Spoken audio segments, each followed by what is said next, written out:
But yeah, we won't be seeing Merlina until like around the end of the first half. Not really first half. It's more than that. It's like whatever. We won't.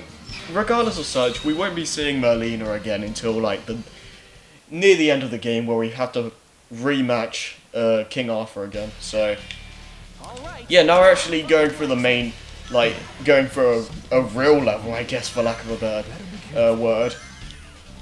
But yeah, one thing I did enjoy more in Secret Rings is that the level design feels more like it belongs in a Sonic game, because it has like springs. The level design feels more, I guess, organic, for lack of a better word, if that makes sense. And it's the environments are generally a little bit more exciting to go through. These areas are fine, but a lot of it isn't as exciting. Like, what was it? Not in terms of like the actual like design of the levels and whatnot, but in terms of like how you go through them. It's not really as exciting as Secret Rings, in my opinion. Gameplay-wise, it's a big improvement, like I said.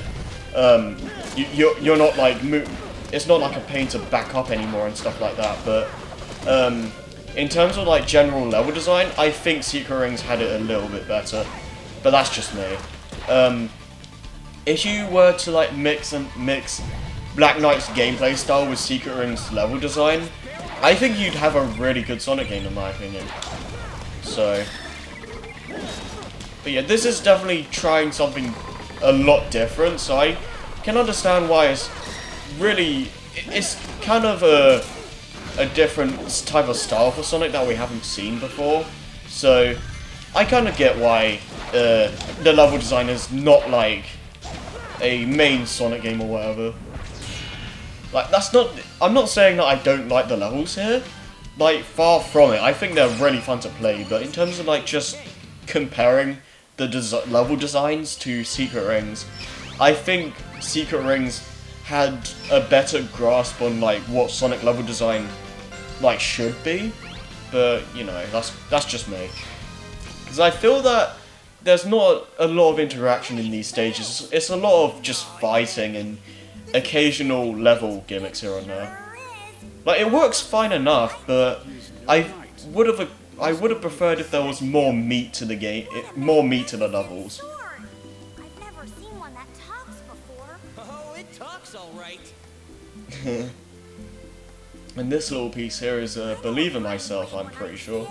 And it's really nice to hear this piece again. Think you could sharpen this dull piece of rust? Fool, it is you who is dull. Oh, Of course yeah. I could. Now, what's the sword's name? Caliber. Caliber? Where have I heard that name before? Sorry, but could you speed it up a bit? We're kind of in a hurry. Sure, leave it to me. Yeah, and that's the only time you'll see Tails in this game. He's in the battle mode, but excuse me, you won't be seeing the blacksmith or Tails, in terms of the story. Yeah, excuse me. In terms of the story anymore. So, anyways, though, we have the blacksmith now.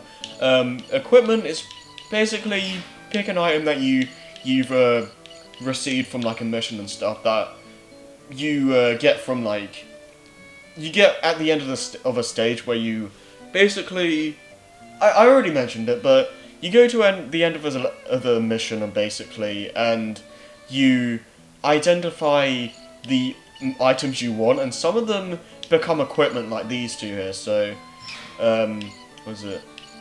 Here we'll basically make the identification for weapons to be cheaper, so the items we get at the end of a level won't cost as much, like points or whatever. And well, okay, so that's just for weapons and that's for food. So general stuff like that. Here you're basically like, it's basically the this game's version of the the skill shop. But unlike that game, you basically get more I believe you just get more like abilities by leveling up. You don't actually buy this stuff in this game, and these other two styles you won't be getting until like a good midway through the game, I believe.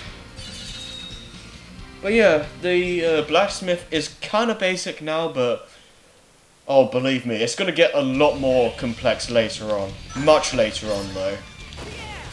But yeah, here we're basically gonna be seeing a mechanic that was in well, kind of in the Secret Rings, but it's a little bit different here. Basically, you only do like go through the level at a burst at like blistering speeds if there's no enemies, like you did in the Secret Rings, where like what was it? In that game you just blasted through everything, regardless if there was enemies or not. But here, you basically do that. If there's an enemy near you, you basically have that reticule come up, and if you like shake the Wii remote as soon as it goes white, you'll get a perfect hit bonus, which really helps for 5-star rankings, and it lets your soul gauge last for a lot longer. So yeah, if you want to get a good score, a lot of the times it's best to like use perfect hits with the soul surge. And we got 5 stars, so how about that? Now, one thing I'm not a fan of is that once you beat a level, you've probably seen there was what was it? This thing that said, oh, followers or whatever. To get like a good amount of followers, I think you have to get like 5 stars or whatnot, or like just like what was it? Save people, well, not really save, but give people, villagers money and stuff like that, and just getting a good score in general. Like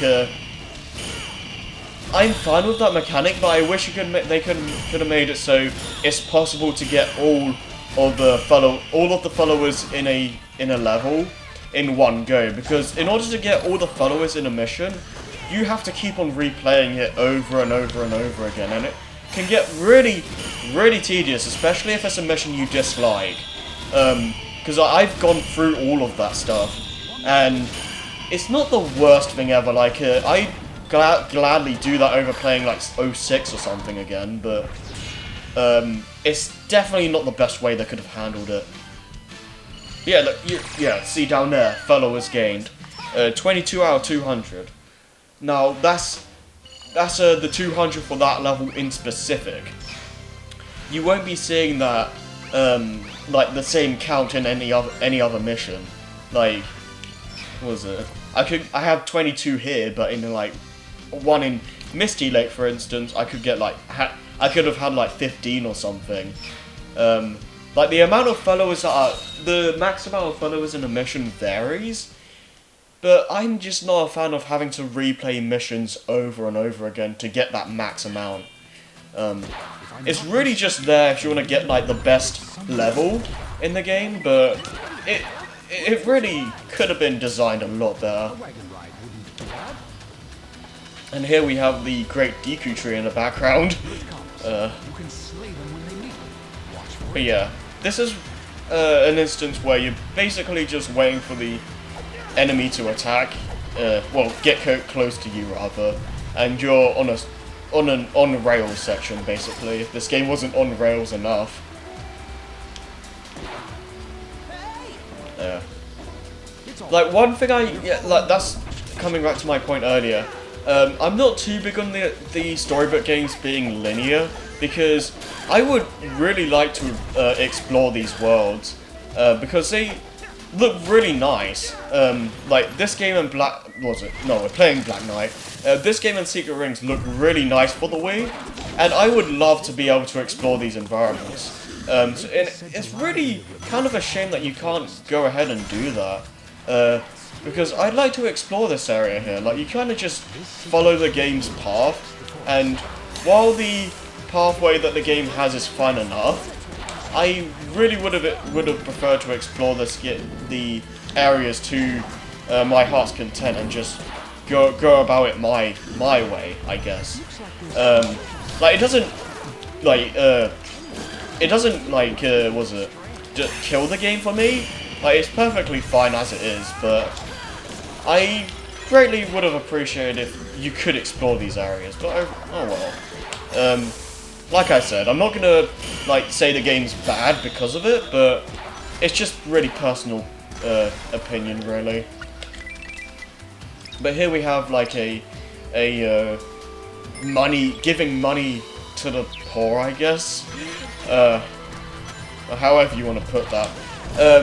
Basically, if a citizen has like a speech bubble above their heads, you can go up to them and give them rings. It's always 20, I believe, and they'll give you an item in return. You only have to do it in 2 missions, like, well, in terms of the story anyway. You only have to stop for a couple of missions to do that. But you don't really have to do it too often though, like, it's only a few times. But yeah. It can really help if you want to get, like, all of the items and whatnot, which I still haven't gotten. Like, it's really, really, like, ridiculous sometimes, because it's kind of luck based what items you get, I believe. Like, I could be wrong, but yeah. Who the heck are you? Shadow? I am Lancelot, Knight of the Round Table. I challenge you to a duel. Oh man, I like how there's Things never change. his SA2 theme playing here. What was it? Nothing. I forget what it was called. Like throw it all away. That's it. Will you abandon your sword and flee? Sounds good to me. A knight never flees a foe. May I have your name, Apprentice Knight? He is Knave the Hedgehog, and he accepts your challenge. Hey, wait just a second here. Very well then.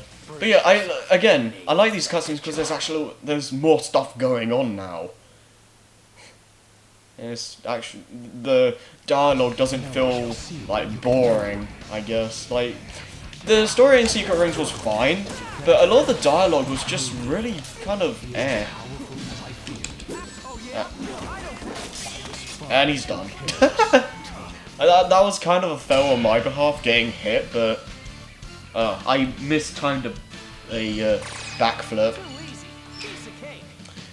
I believe the Knights of the Round Table fights, like, the rank determines on how many times you get hit. So, yeah, I probably would have gone a 5-star if I did manage to, dodge him with a backflip, but, yeah, this Medal of Lancelot thing, this is a special kind of item. Each of the Knights of the Round Table, and Sonic for that matter, get a medal of like their character basically, and if you equip it, as you can see, the music will change. So he was So one of the Knights of the I Round Table? think Shadow is All Hail Shadow. And the I closest to King think, Arthur. It was but, mere luck that enabled you to yeah. defeat him. If you say so. Long legs here. Why did you not deal him the final blow? Huh? Such sympathy is an insult to a knight. What's the big deal? Besides, I got this, didn't I? That Yeah, is well, it's not our really in right. Sonic's nature The to sacred kill, souls of so this land. Take good care of it. No problem. We're here.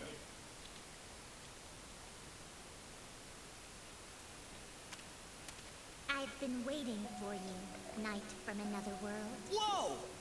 Fool, where are you going? But that's... You are being rude to the lady of the lake. Bow your head. oh my gosh. I think I know why you're here. It's about Excalibur, isn't it? Yeah, that's right. You don't waste any time, lady. Oh dear. I love how, for lack of a better word, Caliburn is basically just cock blocking him. Of immortality. I'm the one who gave it to him, so it's kind of my fault, see? Yeah.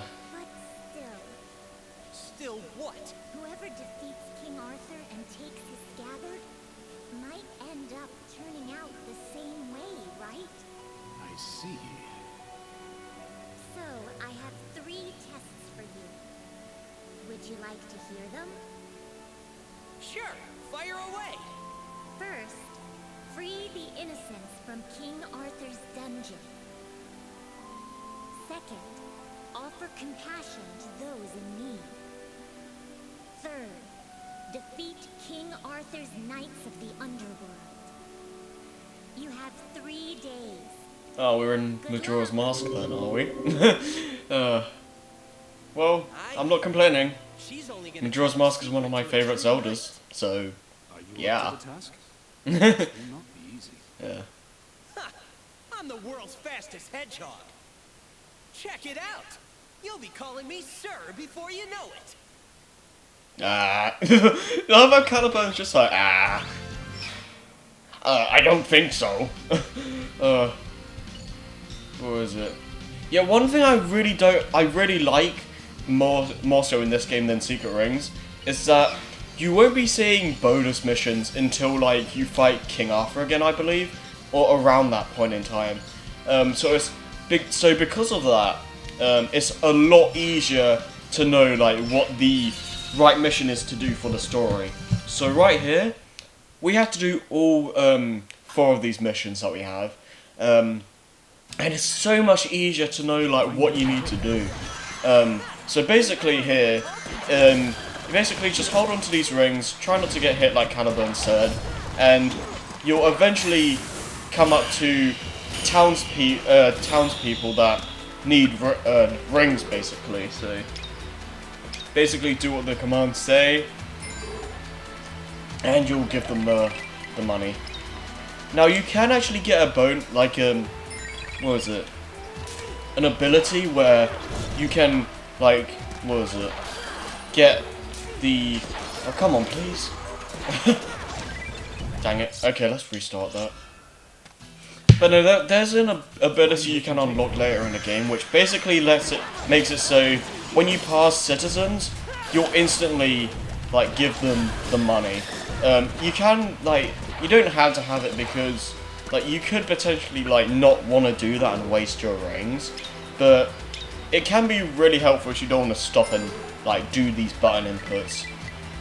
But it's something you kind of have to work for. You don't really get it unless you like try to get followers and level up. So actually no, I don't think that's the way you get upgrades. I could be wrong. Like I think the way you get upgrades for your skills is like if you like get the stars or whatever. So if you get 5 stars, or if you keep getting stars, you'll eventually rank up and get more abilities for your skill, basically. I'm pretty sure that's how it works. It doesn't really. One thing I would change for this game is that I would change like how the game explains things, because it really doesn't explain that much to the player. It really kind of like what is it? Leaves a lot of the mechanics up to the player him or herself. So you won't be knowing like how to get the maximum amount of followers you can in a mission and stuff like that. It's kind of silly like that they don't explain a lot of this stuff, but it's not like the end of the world really. Like it's definitely possible for people to figure this stuff out on their own, but like I don't even know if even in the manual they explain like how the the upgrading system works and stuff like that. Alright, but yeah, they don't touch the cheese, they'll make you go into a trap. Now I go into the air soul surge a lot more than the ground one, because you basically after you after you do a soul surge on enemies on the ground, you can basically shape the Wii remote again, and you'll go like blasting at Sonic speed or whatever, and you know that's all well and good, but I prefer saving my Soul Surge and not wasting it for that. Too easy. Piece of cake. What am I saying? It's also really a lot better to use Soul Surge on the in the air because, like if enemies are a little bit further away from your reach, you can basically like do your air Soul Surge on some enemies, and for the ones that are too far away, you can like do a little jump dash, press B, and then do the Soul Surge again. So it's a lot easier to chain attacks with that, and I just find it more reliable because you won't be dealing with a lot of ground like obstacles or whatever if you are doing the air one. So that's kind of why I prefer doing it, and also because it kind of looks cooler. But you know, that's just a cosmetic thing. But yeah, one move that can be really effective sometimes is the move where you basically, what is it? You push back on the control stick and you swing at the exact same time. So you go like that, and then you can easily chain into a spin attack like with that. It's not so much useful on the like stage enemies, but if you're fighting like the Knights of the Round Table, it's actually really effective for those bosses I found. So yeah, if you want to like rack up a lot of damage with those guys, you're best off doing the method I mentioned. Yeah. Yeah, this game is actually really short as well, and kind of easy. Like, there's a lot of side stuff that you can do. Like, if you want to go through all the missions and stuff, it's actually a decently length game. But unfortunately, in this playthrough, we're only going to be doing the main story stuff. So yeah, we won't be seeing any of the extra missions, but a lot of them are actually really enjoyable. I feel. In my opinion, bleh, I'm repeating myself. But yeah, they actually do offer some good challenge here and there. Like, there are some that I'm not the biggest fan of, but most of them I do enjoy, and it does offer like a good amount of replay value. It's a little bit like Adventure 2, where you have the main game, which is decently length for a Sonic game, but if you want to get like your money's worth, then you have like tons of different side stuff to do, and that's kind of the deal here as well. So yeah, if you think the game's too short, play the extra missions, because trust me, you're gonna have like, what is it? You're gonna be doing that stuff for quite some time. Like, there's more missions here, kind of, than in Secret Rings. Like, okay, that was it. The amount of missions in Secret Rings was 100, if I'm not mistaken, and I think here it's like what, around 85 to 90 or something. I don't know. I need to count, but the thing with this game is that there's no Lost Prologue, and I'm pretty sure that the Lost Prologue in Secret Rings had like what, 25 different missions, and all of them are like, oh, do time break and do speed break and all this other crap, and that takes up a real massive chunk of the missions in the game. So realistically, realistically, Secret Rings has more missions, but Black Knight has more actual missions, if that makes sense. Because, you know, you won't have like 25 tutorial missions. Like, even Misty Lake, even though... Dang it, I messed up. Oh well. This is not going to be a perfect run, so... Oh well.